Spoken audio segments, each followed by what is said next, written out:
నమస్కారం. జీవితం కొన్నిసార్లు నిశ్శబ్దంగా మనల్ని పరీక్షిస్తుంది.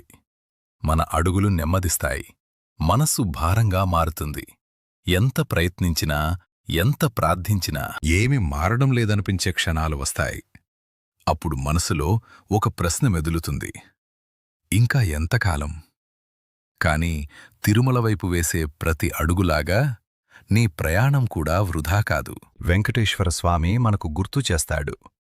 ఆలస్యం అనేది తిరస్కారం కాదు, అది నీకోసం జరుగుతున్న సిద్ధత.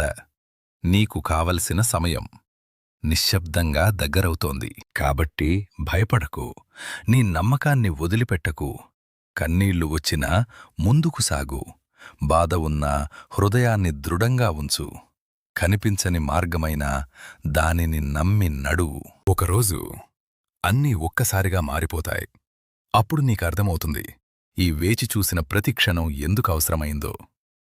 గోవిందా, గోవిందా, నీ నమ్మకమే నీ విజయానికి మార్గం.